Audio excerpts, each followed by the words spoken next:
Dear students and parents, नमस्कार। आज अपनी बात शुरू करने से पहले मैं अपना इंट्रोडक्शन दे दूं। मेरा नाम अजय गुप्ता है और मैं गवर्नमेंट एडेड इंटर कॉलेज में मैथमेटिक्स का टीचर हूं और पिछले 17 सालों से मैथमेटिक्स की टीचिंग कर रहा हूं। मैंने अपना नया यूट्यूब चैनल बनाया है, अजय मैथ्स एकेडमी, और प्रयास ये है कि इस लॉकडाउन के दौरान जो छात्रों को दिक्कत हो रही है, उनके स्कूल वैसे तो 1 अप्रैल से खुल जाते हैं, 17 अप्रैल से शुरू हो जाता है, लेकिन चूंकि अपने परिवार को, अपने देश को बचाना है, अपने आप को बचाना है, इसलिए सरकार के और डॉक्टर्स के निर्देशों का पालन करते हुए हमको घर में रहना जरूरी है। इसी वजह से अभी क्लासेस स्टार्ट हो नहीं पाई हैं। विशेषकर जहाँ तक मैं समझता हूँ कि ज़्यादा समस्या उन छात्रों को होगी जिनका बोर्ड एग्ज़ाम होना है अगले साल, 10th के और 12th के। 12th के बच्चे थोड़ा मैच्योर होते हैं क्योंकि एक बार वो 10th का बोर्ड का एग्ज़ाम दे चुके होते हैं, लेकिन जो बच्चे 9th पास करके भी गए हैं, 10th में बहुत से बच्चों ने अपना रिजल्ट भी नहीं लिया होगा, तो उनको ज़्यादा दिक्कत आएगी क्योंकि वो पहली बार बोर्ड का एग्ज़ाम फेस करेंगे। और मैथमेटिक्स चूँकि एक जो है कठिन सब्जेक्ट माना जाता है, लोग मानते हैं, तो मैंने अपनी तरफ से प्रयास किया कि ऐसे छात्र, विशेषकर हिंदी मीडियम के, जिनके स्कूलों में ऑनलाइन टीचिंग की व्यवस्था नहीं है या पहले भी कभी उनके कॉलेज में इस तरह की चीज़ें नहीं हुई हैं, तो वो अपनी पढ़ाई को कैसा पूरा करें। उसके साथ साथ CBSE या NCERT बोर्ड के और भी स्टूडेंट्स जो पढ़ना चाहते हैं, वो इस वीडियो के माध्यम से अपनी मैथ की 10th की पढ़ाई को आगे बढ़ा सकते हैं। तो ये प्रयास है कि जो स्टूडेंट्स पिछले 1 अप्रैल से आज तक कोई पढ़ाई नहीं कर पाए हैं, आगे भी कॉलेज नहीं खुलेगा, तो उसका जो समय बर्बाद हो रहा है, समय की वैल्यू को समझते हुए, अपने फ्यूचर को समझते हुए वो इन वीडियोस को देखें और इनको पढ़ें, तो निश्चित रूप से उनको जो है 10th के एग्ज़ाम में बहुत बड़ी सफलता मिलेगी। तो इसके लिए सबसे ज़रूरी काम जो आपको करना पड़ेगा, तो जो मेरा यूट्यूब चैनल है अजय मैथ एकेडमी, उसको आप लोग सब्सक्राइब करें और उसमें जो बेल आइकन है उसको आप प्रेस कर दें, ताकि जो भी वीडियोस मैं अपलोड करूंगा चैप्टर के, एक्सरसाइज के, उसकी नोटिफिकेशन आपको मिलती रहेगी और आप किसी भी जो है टॉपिक से मिस नहीं हो पाएंगे। तो मैं आज इंट्रोडक्शन स्टार्ट करता हूं 10th क्लास का। आज कुछ पढ़ाएंगे नहीं, केवल इंट्रोडक्शन देंगे कि 10th में क्या क्या हमको पढ़ना है। यूनिट 1 में हम लोग पढ़ेंगे नंबर सिस्टम, जिसको संख्या पद्धति भी कहते हैं। इसमें रियल नंबर, वास्तविक संख्याओं का अध्ययन किया जाएगा। पिछले क्लासेस में किया है, लेकिन थोड़ा और अगले स्तर पर करेंगे। यूक्लिड्स लेमा, इसको यूक्लिड की प्रमेयिका भी कहते हैं, कि ये नया टॉपिक है, बहुत अच्छा है, इसको पढ़ेंगे। उसके बाद प्रूफ ऑफ इरेशनल नंबर्स और डेसिमल्स, ये रेशनल नंबर कैसे रेशनल नंबर हैं उनको प्रूफ करना, और डेसिमल जो हम लोग पिछले क्लासेस में पढ़ते आए हैं, टर्मिनेटिंग, नॉन टर्मिनेटिंग, शांत, अशांत दशमलव, उसका अपडेटेड रूप पढ़ेंगे। इसके बाद यूनिट 2 में हम लोग अलजेब्रा यानी बीजगणित में पॉलिनोमियल्स, बहुपद पढ़ेंगे। लीनियर इक्वेशन इन 2 वेरिएबल्स, अभी तक पिछले क्लासेस हम लोगों ने 1 चर में रैखिक समीकरण पढ़ी है, इस बार हम लोग क्या पढ़ेंगे, 2 चर में रैखिक समीकरण यानी कि लीनियर इक्वेशन इन 2 वेरिएबल्स। इसके बाद 3rd चैप्टर में हम लोग पढ़ेंगे क्वाड्रेटिक इक्वेशन, यानी कि ऐसे बहुपद की समीकरण है जिनमें चर की घात यानी वेरिएबल्स की घात 2 होती है। अगला चैप्टर होगा आपका अरिथमेटिक प्रोग्रेशन, यानी कि समांतर श्रेणी। ये 10th क्लास में एक नया चैप्टर है, बिल्कुल ही नया है, जो पिछले क्लास में आप लोगों ने नहीं पढ़ा होगा। आसान है, आपको पढ़ के अच्छा लगेगा। तीसरी यूनिट है कोऑर्डिनेट ज्योमेट्री, जिसको निर्देशांक ज्यामिति भी कहते हैं। इसमें हम लोग सरल रेखा अध्ययन करेंगे और उनके ग्राफ का अध्ययन करेंगे, ग्राफ से कैसे सोल्यूशन निकालते हैं उसका अध्ययन करेंगे। चौथी यूनिट में हम लोग ज्यामिति पढ़ेंगे, जिसको साधारण भाषा में रेखागणित कहते हैं। इसमें हम लोग ट्राइंगल्स की सिमिलैरिटी, एरिया रिलेटेड थ्योरम पढ़ेंगे, यानी कि त्रिभुज की समरूपता और क्षेत्रफल संबंधी जो भी प्रमेय उनका अध्ययन करेंगे। उसके बाद वृत्त और वृत्त की स्पर्श रेखा और वृत्त का स्पर्श बिंदु अर्थात circle, tangent to the circle and point of contact का अध्ययन करेंगे। फिर कंस्ट्रक्शन यानी रचनाएं, जो भी रचनाएं इस चैप्टर में दी गई उसका अध्ययन करेंगे। 5वीं में हम लोग जो है ट्रिग्नोमेट्री का यानी त्रिकोणमिति का अध्ययन करेंगे। त्रिकोणमिति बहुत अच्छा आपका यूनिट है ये, और बहुत स्कोरिंग है, थोड़ा आसान भी पड़ता है छात्रों को, तो सबसे ज़्यादा वो इसमें स्कोर करते हैं, तो इसका अध्ययन करेंगे। इसमें इंट्रोडक्शन टू ट्रिग्नोमेट्री का इंट्रोडक्शन बताया जाएगा, और ट्रिग्नोमेट्रिक जो रेशियोज होते हैं, त्रिकोणमितीय अनुपात होते हैं, उनके बारे में अध्ययन लोग करेंगे और प्रश्न करेंगे। इसके बाद ट्रिग्नोमेट्री में कुछ फार्मूले होते हैं जिनको ट्रिग्नोमेट्रिक आइडेंटिटीज कहते हैं, यानी त्रिकोणमिति सर्वसमिकाय कहते हैं। जैसे A+B का होल स्क्वायर एक सर्वसमिकाय, उसी प्रकार ट्रिग्नोमेट्री में भी आइडेंटिटीज होती हैं, उसका अध्ययन करेंगे। इसके बाद हाइट एंड डिस्टेंस का अध्ययन करेंगे, यानी ऊंचाई और दूरी का अध्ययन करेंगे।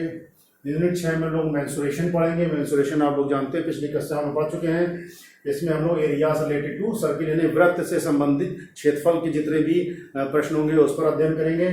और surface area and volume of different shapes यानी कि विभिन्न आकृतियों के पृष्ठ क्षेत्रफल और आयतन का अध्ययन करेंगे। विभिन्न आकृतियों में आपका क्यूब, क्यूबॉइड, स्फीयर, कोन, सिलेंडर, ये सब चीजें आएंगी, उनका हम लोग सरफेस एरिया और वॉल्यूम का अध्ययन करेंगे। इसके बाद जो 7वीं यूनिट है आपकी, ये सांख्यिकी और प्रोबेबिलिटी यानी कि प्रायिकता को लेकर है।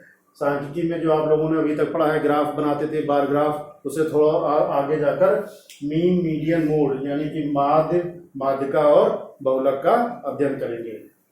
इसके बाद प्रायिकता एक बहुत इंटरेस्टिंग चैप्टर है, बहुत अच्छा चैप्टर है। इसको आप पढ़ेंगे तो आपको नई तरह की जो है सोच का डेवलप होगा कि ऐसी भी चीज़ों का अध्ययन मैथ में किया जा सकता है।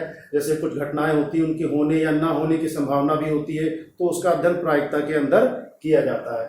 तो उसमें यहाँ पर हम लोग एकल घटना पर आधारित सामान्य प्रश्न, एकल घटना का मतलब है केवल एक घटना होने या ना होने की, उस पर आधारित जितने प्रश्न होते हैं उसका अध्ययन करेंगे। आपका 10th क्लास में पहली बार आ रहा है, तो इसलिए आपको थोड़ा इंट्रोडक्शन रूप में है। तो ये आपने देखा कि ये 10th क्लास का पूरा डिवीजन है यूनिट और चैप्टर वाइज, तो इसका पूरा हम लोग अध्ययन करेंगे अगले वीडियोस में जो भी मैं अपलोड करूँगा। तो आपसे निवेदन ये है कि सबसे ज़्यादा आपको ये ध्यान रखना है कि समय बहुत कीमती है और उसको किसी भी स्तर पर बर्बाद नहीं करना है। चाहे आप अपने आप पढ़ाई करें, किसी के माध्यम से आपको अगर जानकारी मिल रही है उससे पढ़ाई करें, और नहीं तो बहुत सारे मटेरियल ऑलरेडी उपलब्ध हैं यूट्यूब पर। लेकिन जो ये प्रयास है मेरा, उसको भी आप लोग समर्थन दें और उसका अध्ययन करें, निश्चित रूप से आपको लाभ मिलेगा। थोड़ा आगे बढ़ते हैं। कुछ सिंबल्स होते हैं जो गणित में यूज़ किए जाते हैं। हर सब्जेक्ट अपने अपने सिंबल्स होते हैं। जैसे फिजिक्स में हम लोग स्मॉल g यूज़ करते हैं ग्रेविटी के लिए, और केमिस्ट्री में यूज़ करते हैं हाइड्रोजन के लिए H, कार्बन का C होता है। उसी तरह मैथमेटिक्स में भी जो है सिंबल होते हैं। तो उन सिंबल्स को बता दे रहे हैं ताकि जब यूज़ करेंगे तो आपको फिर दिक्कत ना हो। जैसे ये सिंबल आप देख रहे हैं, जिसमें एक एरो है वन साइडेड, इसका मतलब होता है implies that, हिंदी में इसको कहते हैं इसका मतलब है कि, ये इसका अर्थ होता है। दूसरा सिंबल, इसमें दोनों तरफ एरो होता है, इसका मतलब ये होता है कि ये इक्वलिटी को दिखाता है, यानी कि जैसे लेफ्ट हैंड साइड और राइट हैंड साइड के बीच में बराबर होता है तो दोनों चीज़ें बराबर होती है, उसी तरह इक्वलिटी का ये भी होता है।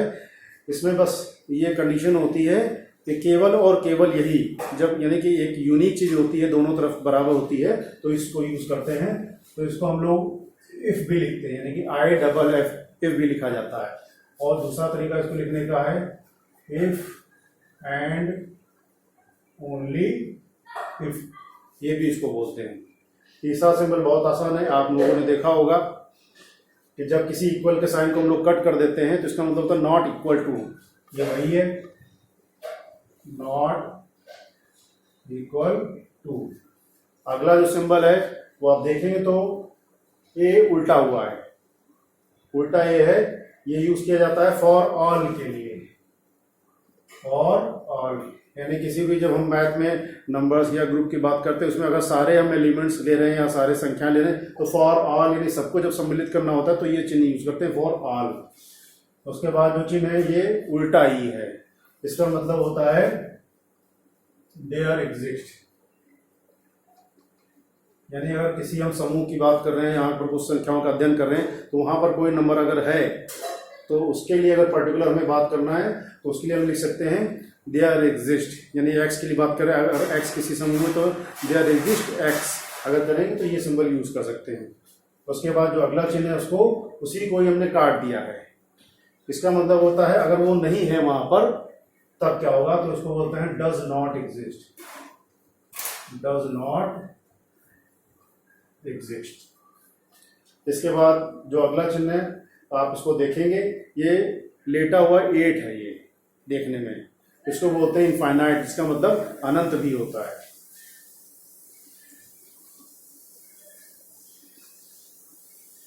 इनफाइनाइट या अनंत भी होता है इसका मतलब। अगला सिंबल है थीटा। जनरली अभी छोटे क्लासेस में जो बच्चे पढ़ते हैं तो उसमें जो एंगल का सिंबल भी यूज करते हैं, जैसे ए या एंगल ABC। लेकिन जब हम लोग ट्रिग्नोमेट्री का अध्ययन करते हैं, त्रिकोणमिति का, या आगे जब क्लासेस में पढ़ेंगे तो एंगल का जो नोटेशन होता है वो डायरेक्ट लिया जाता है थीटा। किसी पर्टिकुलर एंगल की बात कर रहे हैं तो उसको थीटा के रूप में लिख सकते हैं, इसको लिखा जाता है थीटा। इसके बाद एक और चिन्ह है, इसको बोलते हैं लैम्डा।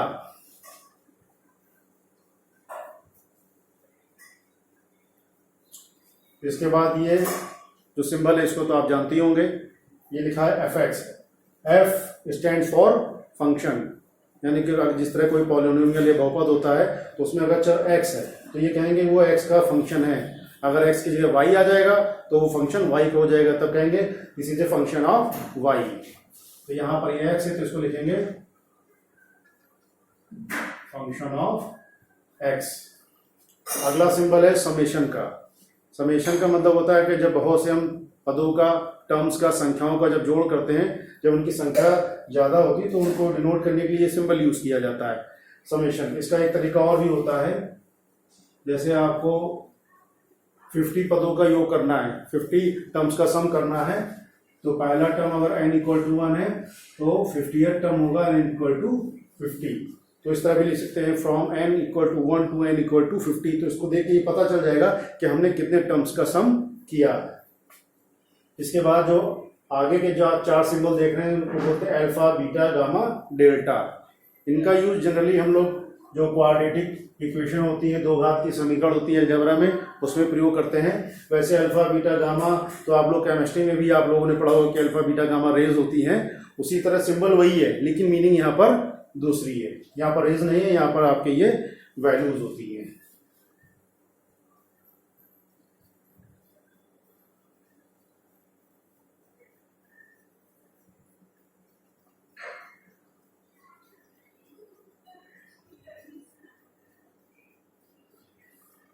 तो आपने देखा कि ये सिंबल हैं जो बहुत इंपॉर्टेंट हैं और इसका हर जगह पूरी दुनिया में मैथमेटिक्स में एक ही जैसा यूज होता है। तो आज के लिए बस इतना ही। बस यही कहना चाहूँगा कि आप लोग मेरे चैनल अजय मैथ्स एकेडमी को सब्सक्राइब करें और इसके बेल आइकन को जरूर दबाएं, ताकि जो भी वीडियो मैं कल से डालूंगा चैप्टर वाइज और यूनिट वाइज, उसकी नोटिफिकेशन आपको मिलती रहे और कोई भी चैप्टर एक्सरसाइज आपसे मिस ना हो पाए। तो आप इस छुट्टियों में बहुत पढ़ाई भी कर सकते हैं। और एक काम और करेंगे आप कि जो भी मैं पढ़ाऊँगा, जो भी वीडियो डालूंगा, उसको आप लोग जो है एक रजिस्टर पर उतारिए भी। इस तरह क्लास में जब टीचर पढ़ाता है तो क्लास वर्क करते हैं हम लोग, तो हमारे पास नोट्स तैयार हो जाते हैं, तो उसको बाद में हम लोग पढ़कर आगे अपने स्टडी को आगे बढ़ाते हैं। उसी तरह जो भी आपको वीडियो मिले तो उसको आप नोट्स तैयार करिए। तो जो भी आप पढ़ रहे हैं तो एक बार आप देखेंगे तो आपके माइंड में वो सेट होगा। उसके बाद जब दोबारा उसको आप लिखेंगे तो माइंड में सेट हो जाएगा, तो वो चीज़ आपके दिमाग में परमानेंटली सेटल हो जाएगी, आप भूलेंगे नहीं। और ये आने वाले बोर्ड एग्जाम में आपको फायदा करेगी, क्योंकि बोर्ड एग्जाम में जो मार्क्स आएंगे वो निश्चित रूप से आपको कैरियर को एक नया बूस्ट देंगे। अगर आपके अच्छे मार्क्स आएंगे मैथमेटिक्स में तो आपका हौसला बढ़ेगा, एंथुसियाज्म बढ़ेगा, तो आप इंटरमीडिएट में जाके और अच्छी प्रैक्टिस कर सकेंगे और अच्छा जो है गोल सेट करने के लिए आपका माइंड खुल जाएगा। और मैथमेटिक्स वैसे भी जो है रीजनिंग को बढ़ाता है, आपका जो है लेवल हाई करता है। तो आज के लिए बस इतना ही। धन्यवाद।